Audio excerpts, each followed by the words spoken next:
Dev, seja muito bem-vindo ao seu podcast de Dev para Dev, entusiastas. E hoje o papo tá muito bacana, aperta seu cinto que essa sexta-feira promete. E o nosso convidado de peso vai trazer muitos insights bacanas aqui. Vem comigo! E pessoal, ó, eu tô chique e hoje somando comigo tem ele, Daniel Sora aqui, ó, professor da FTR, né? Founder também da Lumine, correto? Lumen. Ele acompanha comigo aqui na bancada. Palmas pra ele. Obrigado, querido. Valeu, obrigado aí, pelo convite. Mais uma vez aí. Dessa vez do teu lado aqui, não sabatinando o convidado. Sim, exatamente. Vamos fritá-lo. Que é isso, cara. Prazer estar aqui de volta e prazer estar falando com o pessoal da Rocket. Quem já viu as aulas na trilha de IA, na pós, então boa. Fiquem à vontade aí para me chamar no LinkedIn, mandar uma mensagem, estamos sempre interagindo aí. É isso, turminha. Tá de peso aqui, claro, para receber ele, que é Key Account Solutions Architect na Sensedia. Com vocês, Flávio Lopes. Vamos brindar aqui, ó. Vamos até brindar aqui, aí. Flávio. Boa. Não é sexta-feira. Mas a gente tá brindando aqui com você. Você tá escutando outro dia também? Pode inspirar com um copo de gin, né? Gostosinho. Pegou trânsito para vir? Tenho certeza que Um pouquinho, mas... São Paulo é um pouquinho de trânsito, mas é de boas. Não tem jeito, Flávio, não tem jeito. Meu querido, então... Vamos aqui começar a conversar hoje sobre a sua carreira, mas também sobre as soluções da Sensedia, API, entre outras coisas também. Antes disso, deixa eu presentear vocês. Vocês dois, você também que está aqui na bancada. Tem camiseta, tem aqui, ó. Double camisetinhas para vocês aqui, ó. Você também recebe, que está aqui comigo. Você também, você encontra essa camiseta lá na lojinha. Ó, galera, que belezinha. Camiseta da Rocket City, da pretinha. hora. Básica para você usar em eventos especiais. Muito bom. Black, né? Que é dev, né? Pô, blackzinha, não precisa pensar muito na hora de sair de casa, né?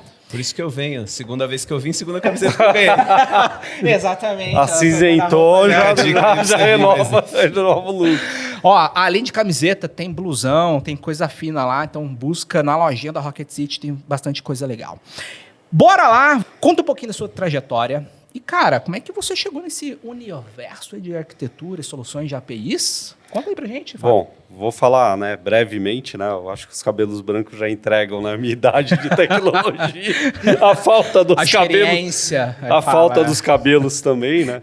Mas eu comecei numa forma meio heterogênea, né? Eu comecei com eletrônica, mecatrônica lá atrás. Opa, somos dois, então. Ah, legal aí, ó. Né? Sim. E depois, né, aquele início de carreira e tudo, né? E tem tudo a ver com robô, né? Que é o que a gente vai falar, agentes e tudo. Né, depois eu fui migrando para a área de software, né? Comecei com web, né? Evolui para arquitetura corporativa, principalmente o segmento financeiro, né? Então eu passei por Bradesco, Itaú, né? Grandes instituições, né? E aí depois eu entrei, né, na parte de dados, né? Ou seja, eu trabalhava muito com arquitetura back-end, né? Projetando diversos tipos de arquitetura distribuída e etc. E aí eu entrei, né, na área de Big Data e tudo, né? Trabalhei em empresas que tocavam, né, e traziam muito essa área de dados, né, aqui para o Brasil, e inteligência artificial.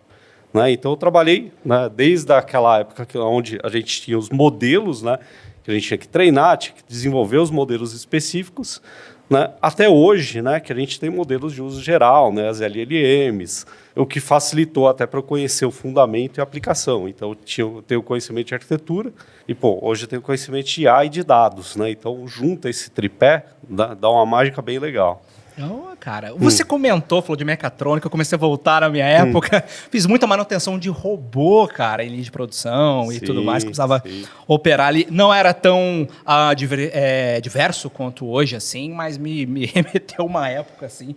Mudou, né, cara? A gente pode começar a falar aqui que tecnologia, concepção, lá atrás, mudou muito. E, Dan, você também tem essa sua trajetória, se conecta muito com isso, você está há bom tempo no mercado também, falando de IA e tudo mais. Eu comecei em engenharia mecânica, né? Todo mundo começa pela área de engenharia aqui, legal. Eu entrei em engenharia mecânica, tinha programação, 2 anos inteiros de programação na minha faculdade, mas aí quando eu entrei no mercado eu fui para trabalhar com RPA, que eram os robozinhos, né? No Itaú, inclusive, passamos. Muito legal. E a gente chamava a área de Robolândia. Robolândia. Ficava fazendo robozinho ali de automação de processo e ao longo da evolução da tecnologia, talvez, vamos dizer assim, que o agente de AI que a gente vai falar hoje seria um robozinho muito mais turbinado, né, agora com IA. Mas uma parte que eu achei interessante é que tu vem de uma trajetória de dev, de arquitetura, de TI mais tradicional. A gente vê muita gente tentando pular a etapa e já ser um cara de AI direto. Mas ter uma base assim ajuda pra caramba também. Saber conceitos de programação orientada a objeto é importante para IA também. Sim, que é o que vocês, inclusive, formam muito, né? Muito bem, né? Vocês têm a carreira toda, né? Isso é bem legal. Eu acho que essa fundação é bem importante, né? Porque hoje, né, é muito hype, né? A tecnologia sempre foi hypes, né? E tudo. Mas hoje, né, tem muito essa historinha da competição, né? Ah, esse cara veio para matar aquele e tal. E, na verdade, são evoluções, né? Tanto é que eu vou falar aqui, por exemplo, né, se a gente for olhar, entendeu, até o que a gente vai falar ali na frente e tal, a gente pode até fazer um paralelo ali com um negócio chamado design pattern, ali, MVP, né? Esse tipo de coisa, né? Ou seja, dá para fazer um paralelo com os patterns tradicionais que a gente conhece. Né? Para quem está tendo contato com a SenseID agora e quer receber aquele refresco do que exatamente a gente está transformando vidas e corporações, cara, traz pra gente na prática como você ajuda essas grandes empresas, enfim, a escalar essas integrações de forma eficiente mesmo, escalável. Conta um pouquinho pra gente. Bom, primeiro, né, a SenseID é uma empresa voltada à integração, né? A gente nasceu assim, né? Nasceu de consultoria, né? Pegando, né, várias amostragens, né, de vários cenários de clientes, que aí começou a nascer os cenários de produtos, né, que a gente tem. E foi muito natural, né, a gente sair de integração tradicional, né, ou seja, nosso mercado são APIs, que são basicamente os braços, né, são os membros da IA hoje, né, eu vou conceituar isso daqui depois, né, e aí hoje, né, tem todo um potencial de uso, né, de IA em cima, né, dessas integrações, para acelerar ou o desenvolvimento, ou, né, tornar, né, que nem, por exemplo, a arquitetura de agentes, entendeu? A automação muito mais fluida. E o que habilitou isso, né, foi todo o foundation aí de LLMs, etc. Então, a gente hoje tem ajudado muitas empresas em, compreender os casos de uso que eles querem aplicar, né, porque hoje tem muita empresa que, né, vem desde vem top-down, né? A gente tem que fazer alguma coisa de IA. Não, mas para quê? Aonde? Como? Então, a gente tem fomentado muito o discurso, entendeu, de governança de IA também, né, e de integração, entendeu, usando IA como habilitador e APIs, né, como os braços aí dessa arquitetura toda. Eu vejo isso muito também na startup, que o ChatGPT foi genial, mas ao mesmo tempo qualquer CEO consegue entrar no ChatGPT e fazer uma pergunta, e aí ele já vem top-down falando assim, galera, implementa esse negócio aí na empresa. E os caras não sabem nem aonde pôr, como pôr, o que fazer, e tem que cair no colo de um gestor lá que não faz ideia do que tem que fazer. Né? Foi muito bom, né, porque de fato popularizou, né, isso é uma coisa que eu falo bastante também, né, hoje a IA está na mão, né, de um usuário comum, né, isso é muito legal. Eu vivi naquele modelo que IA era uma coisa de cientista de dados. Né? Não tinha nem como você rodar, porque você tinha que rodar um modelo, você tinha que ter um conhecimento técnico muito, muito avançado. E eu acho que as LLMs, elas trouxeram, né, essa facilidade, né, e as aplicações, os aplicativos, né, eu sou um usuário intenso, uso para tudo. Né? Eu tenho um outro job, que é, eu estou me formando como instrutor de mergulho, né? Então eu uso até para isso. Uso para tudo. Né? Porque, de fato, eu acredito que uma das coisas que vai acontecer, né, e a gente vê o direcionamento disso, é substituir a busca, porque é aquela coisa mais fluida e tal, né, do que você ficar ali clicando em link, né? Pô, não é esse link, volta, etc. Falando em mergulho, pegando o gancho aqui, mergulhando um pouco mais sobre o conceito que muita gente tem de LLMs e a generativa, você consegue ver outras camadas e outros termos que nascem. E aí, de um tempo para cá, de uns aninhos para cá, AIs, agente autônomo, por exemplo, a gente vai falar um pouquinho sobre agent to agent também, mas esses termos começaram a nascer, concepção sobre raciocínio entre agentes ali para tomar as melhores decisões e tudo mais. Conta um pouquinho como é que você enxergou esse turn point, assim, sabe? Essa virada de chave que quem não conhece ou conhece superficialmente sobre LLMs precisa começar a se atentar e conhecer cada vez mais esses termos para que não perca o momento, que é urgente. Sim. Bom, eu acho que aqui a gente está falando com o público de dev, arquiteto e tudo, né? Então é legal trazer o foundation, é legal conhecer os fundamentos de IA, né? Entender, por exemplo, o que é um modelo de deep learning, né? Que aí tem a base, né? Que os agentes utilizam hoje, que são as LLMs, né? Então eu vejo muita coisa equivocada no mercado e até de gente técnica que, né, tem até algum conhecimento, mas, por exemplo, eu vou treinar o modelo. Né? É uma coisa diferente. A LLM não é a gente que treina. E por quê? Tem um motivo muito relevante sobre isso. Né? Large Language Models. Ou seja, são datasets extremamente gigantes. Né? O alto custo computacional. Né? Tanto é que tem uma discussão muito forte, né?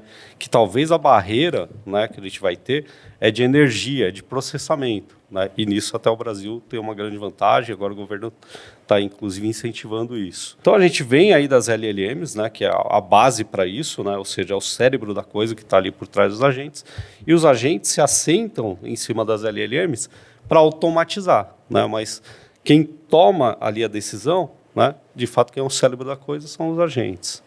Né. Até fazendo um paralelo com o que tu falou sobre o teu histórico de arquitetura, né, o grande boom foi o LLM, ou seja, a grande mudança tecnológica, o Transformers, né, a arquitetura de Transformers, de Deep Learning, do que você mesmo falou de rede neural. A partir dali, a gente, MCP, que a gente vai falar tudo, é mais arquitetura do que AI. É mais cereja em cima do recheio, que é LLM. É mais conhecimento de arquitetura de software do que, de fato, de IA puramente, entendeu? Então, tipo, tu tem muito mais experiência que eu de arquitetura de solução, já vi, e de software também. É muito massa esse paralelo, assim, a mudança que fez e como a arquitetura de software ainda, tipo, tá trazendo inovação em cima do LLM, né? Em cima do modelo. E aí, né, quando a gente fala de agentes, né, a gente tem uma quebra também, né, agora, muito importante.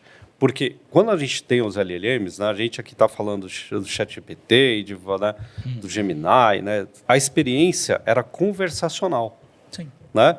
Existia até como você criar arquitetura de assistentes, ou seja, conversacional, mas a integração ainda estava ali meio que no back-end ali da coisa, né? Tudo bem, né? O ChatGPT, eu costumo usar bastante ali os assistentes dele, de forma amigável também e tal, né?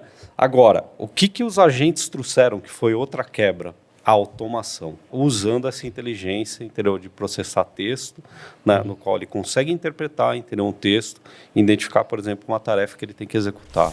Muitas empresas, e eu conversando aqui com várias pessoas de várias empresas em cada episódio, a gente sempre tem o ponto cego que as empresas não costumam olhar e na hora que elas estão vendo, ou elas estão indo por um hype, ou sendo cautelosas na hora de fazer um investimento, não calculo correto para tomar uma decisão.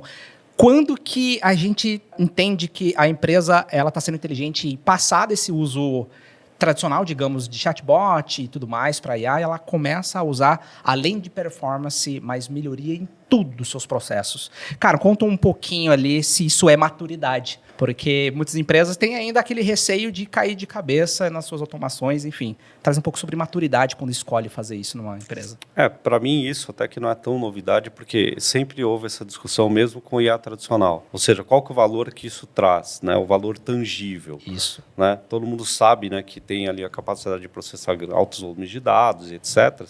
Mas eu acho que as empresas, né, que estão num grau de evolução maior, de fato, eles estão olhando para casos de uso, aonde eu vou aplicar, como eu vou aplicar e por quê. Eu acho que assim fica muito mais fácil, entendeu?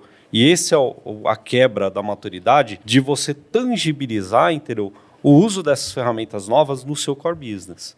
Tá? Porque é isso. Tá? Então, por exemplo, a gente trabalha muito com o segmento financeiro, varejo, etc. Então, um exemplo que eu dou, né, que é um segmento que está ali dentro da gente ali, né, de key accounts, né, seguro. Bom, seguro é algo extremamente processual, ou seja, tem que fazer uma simulação, tem que entender o perfil do cliente, né? Depois vou indicar um produto, né, e etc.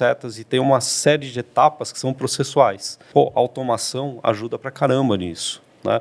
A gente tem lá até o nosso conceito de automação, né, mais voltado para a arquitetura, que são os IPaaS, né, que são as integrações como serviço, né? Mas os agentes, eles trazem inteligência de você conseguir trazer o teu processo da área de negócio, entendeu, para a tecnologia. Voltando aqui, a gente comentou sobre MCP, né? Protocolo ali no início, esse nascimento. Além disso, outras siglas também. Traz pra gente, na prática, o que significa essas siglas que estão nascendo agora, esses protocolos, para que a galera que está em casa, até o dev, começar a se familiarizar, porque vai ouvir muito por aí. Então, traz pra gente um pouquinho desse mapa do que está nascendo. Tudo começou nessa quebra, entendeu? Você sair dos assistentes, tá? Para automação, né? Os assistentes conversacionais, né? Eles precisavam tomar ações. A própria OpenAI, né, que foi uma das criadoras, né, do MCP, né, um exemplo aí, depois a gente vai falar do Agent também, né, do A2A. Eles tinham ali um recurso, né, de você fazer function callings, né? Ou seja, de repente ali no meu assistente eu tinha que chamar uma API ali, né, um exemplo, para pegar uma cotação, né, para fazer uma simulação de alguma coisa, né? Então ele tinha esse recurso. Só que aí o que eles começaram a identificar no mercado? Caramba, para cada LLM, entendeu? Eu tenho que ter uma estrutura de chamada diferente para essas ações. E aí é onde entrou a MCP para criar uma padronização, né? Tá dentro de um contexto, né? Ou seja, ações ali, ferramentas, né? Que é o que o MCP é baseado, né? Ou seja, se eu preciso interagir com um banco de dados, né, eu vou criar uma ferramenta para interagir. Uma API, eu vou criar uma ferramenta para... Uma planilha Excel, né, eu vou criar outra ferramenta. Né? E hoje a gente vê outras evoluções disso, que aí, né, tá bom, ferramenta, processo, eu preciso ter uma orquestração. Né? E o MCP, eu acho que ele abstrai muita coisa do dev, até nos cursos que a gente fez. Na época, a gente entrou mais no desenvolvimento e você colocava muito da conexão da API, da ferramenta da IA, do LLM, dentro da sua aplicação. E você acaba enchendo essa aplicação de partes de código para se conectar a cada uma das ferramentas que você queria que o seu agente se conectasse. O MCP abstrai isso, tira da sua aplicação e vai para o lado do servidor ali, né? do server, do MCP Server, e facilita muito o trabalho de você desenvolver IAs que vão se conectar, seja Gmail, Slack, qualquer outra ferramenta, já com um protocolo padronizado, né? Isso aí. E isso para quem está do lado do back-end, né? Sim. Porque do outro lado do MCP, para consumir ele, você tem que ter um client, que aí você está falando em linguagem natural. Total. Sim. Ou seja, você trouxe a experiência do chat para integração. Olha que legal. É muito moderno, né? E isso que você falou, né, é um ponto bem importante, né? Porque, em arquitetura, a gente sempre fala, né? Separação dos concerns, né? Divisão de responsabilidades, né? Ou seja, né? A gente lá sem Cydia, né? Você não vai colocar autenticação, você não vai colocar observabilidade lá, né? Eu sou javeiro também, né? Então você não vai colocar lá um monte de anotação para fazer esse tipo de coisa. Então você tem que separar as responsabilidades, né?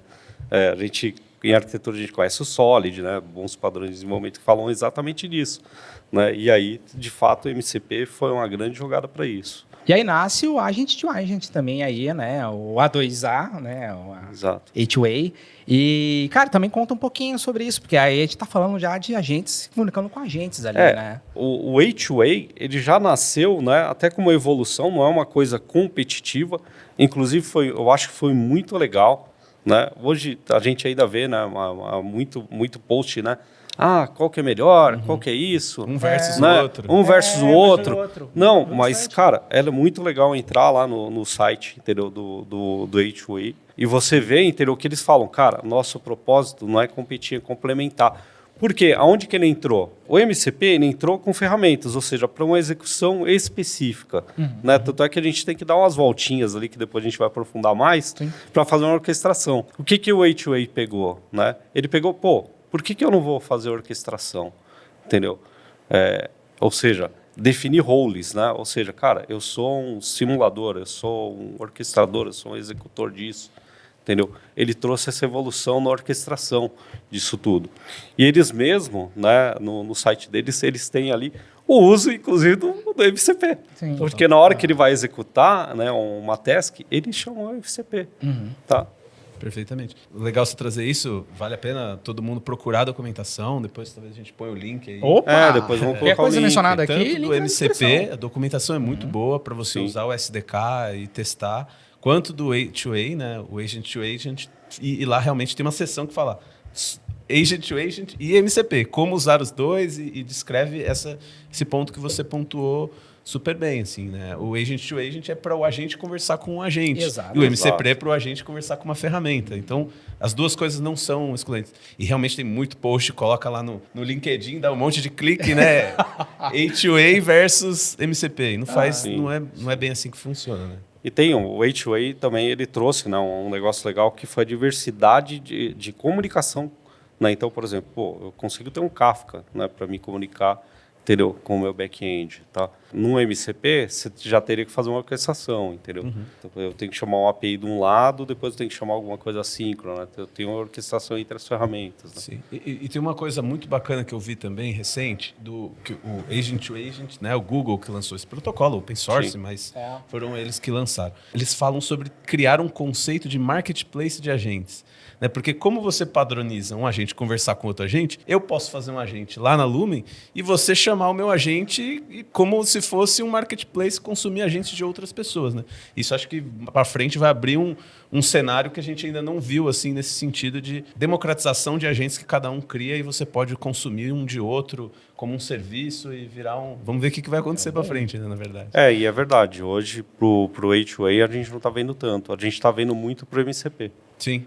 Que é tipo, como que eu me conecto lá num Google Sheets? Né? Aí já tem lá o MCP server desse cara, né? Sim, sim. Cara, muita gente deve estar se perguntando, tá, e como é que fica a segurança, né, com tudo isso? Enfim, como é que a gente, então, protege essas conversas de APIs ali? Cara, quanto mais tem do IA para fazer isso, tomando decisões no caminho até sensíveis.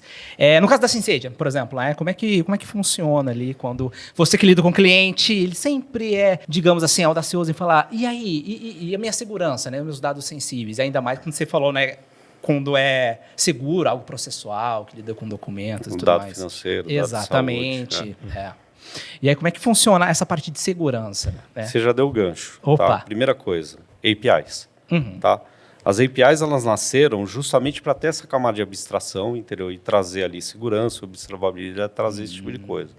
Dá para implementar num MCP? Dá, lógico que dá para você implementar um OAuth, etc. Mas aí a gente entra naquela discussão, entendeu? Ali talvez seja o lugar? Não. Pô, deixa aquele cara limpo, entendeu? E, aciona via uma API, né? Na Syncedia a gente tem trabalhado, entendeu, em habilitar, né, o que a gente estava falando aqui um pouquinho também de marketplace e tal. A gente já trabalha com esse conceito de marketplace através de APIs, né? A gente tem ali clientes como Netshoes, né? Tem clientes grandes, né? A MAG Seguros que trabalha, né, vendendo seguro, e um dos produtos maiores dele é vender seguro via marketplace, né? Ou seja, eles vendem como API com produto, né? Por que eu não tornar esse tipo de arquitetura descobrível, né? Desculpa aqui inventar o português aqui, né? Por agentes, tá? Que é onde eu coloco o MCP. Outro eixo, tá? Porque aí eu estou falando de segurança, né? A nível de aplicação, tá? Existe também, né?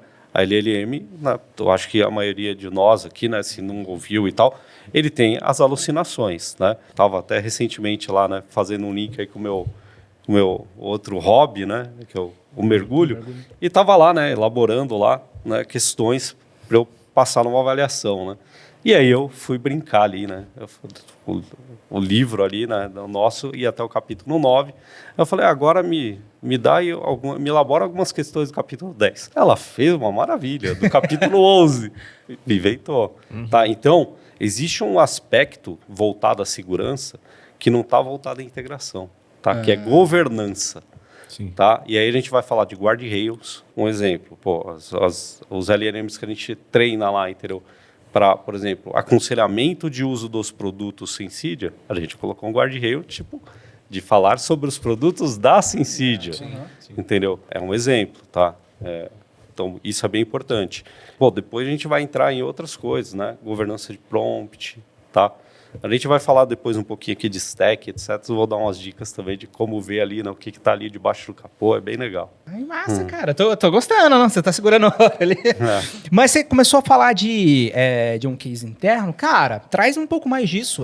Cases, né? Pode deixar no anônimo, tá tudo bem, mas Você viu, pela sua experiência ali, essas performances acontecerem a olho nu, quando a empresa ela, de fato escolhe ali, fazer com LLMs e otimizar os seus processos, cara? Sim, a gente tem visto, tá? A gente tem visto tanto cenários que eu já até vou descrever alguns aqui, né? Manda lá. Tanto de habilitar, né? O que antes era APIs ali dentro do marketplace, né? E agora eu quero habilitar, entendeu? Para o meu negócio ser descoberto por agentes, tá? Então o mercado já está começando a enxergar isso, tá? Que o futuro, entendeu? E eles estão começando a ver através de tracing e tal. Pô, peraí, tem alguém fazendo web scraping aqui. É um agente que está fazendo web scraping. Então, por que eu não libero já um agente, entendeu? Para o cara vir direto, eu não vim de uma maneira ali, entendeu? Que se eu mudo um campo, quebra, de repente, uma integração. A gente está vendo essa linha e está vendo também a linha de curva de maturidade, tá? Onde a gente chega e, pô, vamos ajudar aí na governança, né? De entender os propósitos, tá? Então, tem muita empresa que está tateando. E o legal do mercado, né? Pô, eu trabalho com contas grandes, a gente vê um espectro assim, é tipo 880. Tá? Tem as empresas que estão muito maduras, tá? E tem as empresas que estão lá, né, naquele lance que veio da diretoria, tipo, a gente precisa usar IA. Aí chega os caras, tá... E chega pra gente mesmo, né? Eu trabalho ali com pré-vendas e tal. Chega esse tipo de coisa. A gente precisa usar IA. Tá, mas para quê, né? Sim. O que você imagina? Aí eu tenho que entender o negócio do cara, né, do cliente, para poder indicar o uso de IA ali. Tá aqui, volta de novo para a governança. É assim, você tá falando, eu estou me imaginando o dev que está assistindo a gente. Assim, cara, eu tô adorando, não sei onde começa. Você começou a falar ali. Vamos trazer um pouquinho disso para quem que está interessado, o dev que está assistindo a gente, está estudando, está consumindo os conteúdos nossos. E ele, cara, quer começar a desbravar, então, essa intersecção entre IA e essa arquitetura de APIs. Conta pra gente, ele deve começar por onde?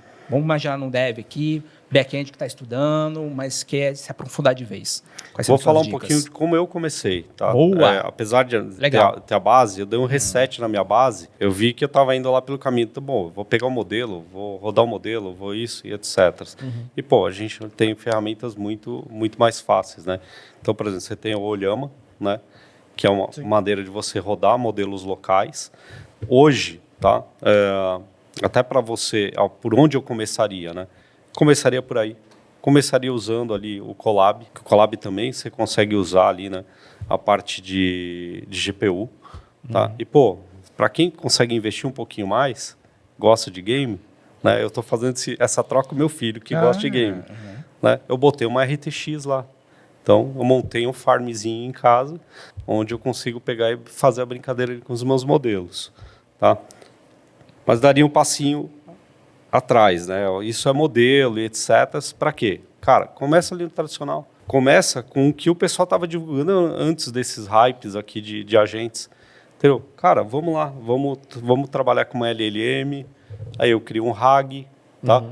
Que é para você dar o contexto para aquela LLM, né?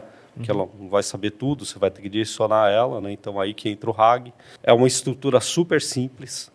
Tá? Então, você, por exemplo, né, a gente fala do RAG e tal, né, às vezes parece um mantra, tem gente que fala, né, uma arquitetura robusta. Cara, eu comecei com Postgres, com uma extensão dele que é o PG Vector. Tá? Por quê? Dando um pouquinho mais de profundidade para o dev que não conhece essa parte. Né? Quando uma LLM vai interpretar texto, tá? Ela tem que transformar aquele texto numa forma matemática, são os vetores. Tá? É assim que ele vai armazenar. Tá? E aí que entra o RAG ali, entendeu? E, por exemplo, um Postgres mais um PG Vector. Começa por aí. Pô, aí depois vai ali, né, pro agente, por exemplo, até ou pro assistente, tá? Que nem tem da OpenAI, tá? Sim. Ou vai para um Creo AI, tá? Tem hoje plano free lá. Brinca ali com humanos, né? Você começa a entender, né, com uma estratégia que é entender de fora para dentro, tá? Eu não acho legal para quem é dev, tá? E eu posso falar isso porque eu tenho essa característica até hoje, né? E tenho conhecimento de IA também, então eu sei que, para você juntar todas essas pecinhas, você começar bottom-up, você vai ficar doido. É outro stack, é outra maluquice, que nem hoje a gente tem lá stacks para back, stacks para front, stacks para cloud. Então, começaria, entendeu? Top-down, tá? Ou seja, começa pelo uso, entendeu? Pô, entendi como funciona isso. Eu chego aqui, eu tenho que colocar um documento aqui com o contexto. Pô, agora deixa eu fazer meu ragzinho para eu ter esse carinha. E rodo ali no Olhama local. Total, muito legal. Algumas dessas stacks que você falou, a gente tem nos cursos. Creo AI a gente usou bastante. Banco vetorial também usamos e faz total sentido. Assim, você começar a ter mais contato primeiro do que já querer sair, às vezes tentando fazer um agente mega complexo, vai usando primeiro e experimentando e evoluindo aos poucos também. Porque eu sou muito, né? Eu sou muito fã de você trabalhar na fundação para depois você começar a dar os passos largos, né? E, pô, hoje a gente tem tudo na nossa mão, né? Tá fácil, você não precisa construir. Você tem o ChatGPT inteiro, que você entra ali numa conta paga que é relativamente barata, inteiro, você tem acesso à construção dos assistentes, você vai entender a arquitetura daquilo, né? Você vai entender prompt engineer, e aí você começa a aplicar ali no seu modelinho local. Roda um Mistral, modelinho, cara, você consegue rodar aquilo em CPU. Bom, posso falar num passo a mais? Por favor, cara, tá sendo bom demais. Legal. Bom, até aí, né, a gente está falando ali, né, de, cara, LLM, RAG, etc., que é o foundation. Isso. Tá? Pô, vamos dar um passo a mais, né? Pô, agora eu quero começar a trabalhar com a gente. Language Chain. Passo a mais, né? Quero, pô, legal, construir ali, né? Então, o meu primeiro agente, né, o MCP, por exemplo, tá? Uso ali o Language Chain para isso. É uma biblioteca de Python. Tá? Quem quer conhecer essa parte de dados, essa parte de A, você pode ser .NET, você pode ser Node. Tá? Tem colegas nossos lá que trabalham em TypeScript, tá? Conseguem trabalhar. Eu, né, sou javeiro, aprendi a trabalhar em Python, é uma dica. Tá? Muito mais fácil você rodar, simular e etc. E tem, a comunidade é maior, né? Se você tiver um problema com Python, não é nem... tem isso. Se tiver um problema que você teve no seu MCP Server em Python, vai ter alguém que fez algum post, Stack Overflow, alguma coisa. Mais do que as outras, né? A comunidade se fez em volta do Python. Aí eu sei que aqui eu já vou levantar, né, provavelmente aqui no podcast eu já vou levantar o Corinthians versus Palmeiras aqui, né? Então, aí vai ter a galera que vai falar, mas pô, Python não performa. Cara, você consegue compilar em C, né, via engenharia, tá? Você consegue usar o Cython, né? Estão pegando a visão, turminha? É isso. Cara, a gente tá chegando no finalzinho aqui do nosso papo. Foi, né? Foi foi rapidinho aqui, foi tão gostoso. Antes de eu partir, eu tô pedindo para os convidados agora, além de carreira, dar ali o que você errou no passado, agora você, trazendo para você, o que você errou no passado, Flávio, que você aprendeu com a dor, com a experiência, a gente está falando de longa data aqui, em que a gente viu, né, o processo em que nós não precisamos hoje gradualmente receber essas informações de IA, de agentes, porque a gente foi concatenando com a nossa vida essas experiências, né? Eu lá atrás, eu trago muito da minha experiência trabalhando em multinacionais e tudo mais, essa experiência. Para quem está nascendo hoje, vindo, fica até meio perdido, né? E muitas vezes tem aquela tal FOMO, né? De saber tudo ao mesmo tempo. Não, eu preciso saber de agentes. Não, peraí, vou focar agora em aprender em agentes, eu vou deixar a base de lado, porque agora é o hype. Cara, que conselho você dá para quem tá perdido, e aí que é agora um ponto, que tá perdido e não sabe não só começar ali em agentes ou criar o próprio, seus agentes ali pessoais, mas, enfim, em carreira, não sabe por onde começar. O que você orienta hoje? Primeira coisa é começar, que eu comentei, né? Começa a conhecer um pouco de Python, tá? Para começar a usar essas bibliotecas, tá? Um erro, né, que você falou. Isso. Eu, até por conhecer IA tradicional, eu tentei começar pelo core, pelo back. Tá? Eu aconselho a começar pelo uso. Tá? Porque o uso já te direciona, ter uma maneira evolutiva, a compreender como funciona a arquitetura da coisa. Tá? E aí você começa a fazer o paralelo com fazer teus experimentos. Tá? Eu acho que isso é um caminho muito legal. Define um stack. Começa com um stack. Isso. Tá? Porque, cara, hoje é aberto. Esse é o ponto. Entendeu? Então, eu já dei dicas aqui de um stack que é super simples para começar, entendeu? Até com agentes, entendeu? Começa ali com Language Chain, né? Que é para você fazer seus primeiros agentes, um Postgres com PG Vector para um RAG, tá top, entendeu? Olhama, você pode, né, já rodar o teu modelo local, né? Porque o dev, principalmente ali no começo de carreira e tal, cara, pagar token é caro, tá? Então. A gente vê ali centavos e não sei o quê, né, por milhão e etc. Só que você vai ver aquilo ali bate 300, 400 pau, 500 pau, fácil. Tá? Então, roda teu modelinho local, entendeu? Isso eu acho que é uma dica, entendeu? É uma coisa que eu aprendi pela dor também, tá? Sim. Eu paguei bastante. Eu fui sócio por um tempo aí da OpenAI tentando usar Chat. Ninguém te ensina, e é a bateção de cabeça. E depois eu achei que a Gemini também ajudava, né? E aí usa, né, alguns recursos que eles próprios têm, né? Por exemplo, o Gemini ele tem o Playground. Você consegue usar ali na faixa. Monstro. E você, cara, também pode deixar uma eu também. Pro pessoal. Vamos deixar você também. certeza. Voz de experiência. Para quem tá perdido e agora não tá mais, porque o papo tá esclarecedor, tá bacana. Acho que um erro que aconteceu, principalmente quando eu estava no Machine Learning, na IA tradicional, assim, e que acontece bastante agora na IA generativa, é que os erros acontecem na escala. Então, às vezes o cara roda um modelo ali, ou roda um agente, vê funcionando 1, 2 vezes e fala, show, tá perfeito. Aí quando você faz 10 mil requisição, que aí você vê a alucinação, aí você vê ele performando errado, aí você vê as coisas acontecendo errado. Então, acho que toma cuidado com ver funcionando 2 vezes e achar que tá show de bola. Tem que pensar um pouquinho mais, testar um pouco mais ali a fundo, entendeu? E o V que você comentou é super importante, porque aí a gente volta no conceito tradicional. Para que a gente coloca observabilidade? Para que a gente coloca log e trace uma integração? Será que a gente não tem que colocar isso também no LLM? Como que você vai ver que o modelo está alucinando na hora que você escala a produção? No IA tradicional, a gente sempre era uma pauta enorme, a discussão de qual métrica você ia usar para avaliar o modelo, R quadrado, se você ia usar curva ROC, o que você ia usar para avaliar o teu modelo. E hoje, como acho que a IA generativa facilita muito, vejo um pouco as pessoas não falando sobre isso. E aí o cara, quando sobe lá para 10, me bota na frente do cliente a IA, o negócio vai para outro lado. Tem a facilidade que trouxe, por exemplo, o vibe coding, esse tipo de coisa. Mas a gente já está vendo as lições aprendidas aí, né? Do cara. Até tem os memes aí, né? O cara perguntando lá pro ChatGPT, por exemplo, o ChatGPT, não posso fazer seu trabalho, amigo.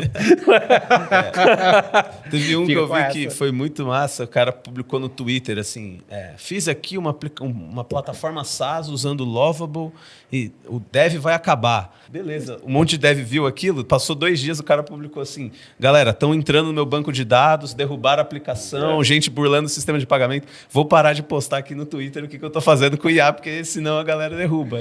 E é um pouco disso, né? Olha a comunidade se movendo, toda cara. a parte de segurança, exato. É super importante, né? Flavinho, cara, muito obrigado. Eu acho que mais do que excepcional, acho que foi esclarecedor, né, para a galera que tá. Você tem tanto conteúdo para nossa trilha aqui, tem tanto na FTR também, tá voando, ainda mais com as orientações do Flávio. Cara, muito obrigado, realmente. Acho que a comunidade que ganha com esse episódio de Fala Dev. Então, você sempre recorra a esse material agora, tudo que foi mencionado aqui, né, meninos? Vai estar o link na descrição para você conhecer mais, conhecer a SimCity, conhecer tantos outros termos que você aí ouviu pela primeira vez, mas habitue-se. Isso vai ser natural para você que quer começar agora nessa jornada. Belezinha? Obrigado, meninos. Obrigado vocês terem vindo aí. Obrigado. Gostou? Pelo presente também. Foi muito bom. Muito bom o papo. Bacana, cara. Foi top. E agora, eu quero que vocês dois deixem, primeiro você, Flávio, rede social, onde a galera consegue se conectar com você, trocar uma ideia, pode até falar ali com a turminha. Minha rede social principal é o LinkedIn, tá? Então é link.in, né? Que é o path ali inicial, né? Falando de API, né? Flávio.n.lopes, tá? Super simples. Boa. Tá? Você me acha lá, tá? Sempre procuro responder lá os directs e etc, né? Legal. E aí a gente se conecta via o Zap, via outros meios, né? Eu dou lá meus repos e etc, GitHub. Tá? Eu tenho um projeto também, né? Que é o Dados na Prática, né? Para fomentar iniciativas, né? Para isso. Né? O próprio nome já diz, né? Dados na Prática, né? Sim. Que é onde eu publico ali as coisas ali para os devs também, é bem legal. Legal. E você, né? Conta aí pra gente, conta pra galera ali, te encontra? LinkedIn principalmente também, né? Daniel Soria, eu não perdi aí o começo da... link/in, né? link/in, aí danielomar.soria, SORIA, e conteúdos na Rocket City, né? Nas trilhas, podcasts, e é isso aí. Fera, viu, galerinha? Da hora, né? Segue todos eles, tem os links aqui. E é claro, vamos naquele ritmo. Compartilha, comenta. Claro que você pode comentar no Spotify também, tá liberado lá. É muito legal ver a comunidade se movimentando após cada episódio, viu? Eu encontro você em um novo episódio na sexta-feira que vem. Vamos juntos? Valeu, meninos. Obrigado. Até mais, galera. Tchau, tchau.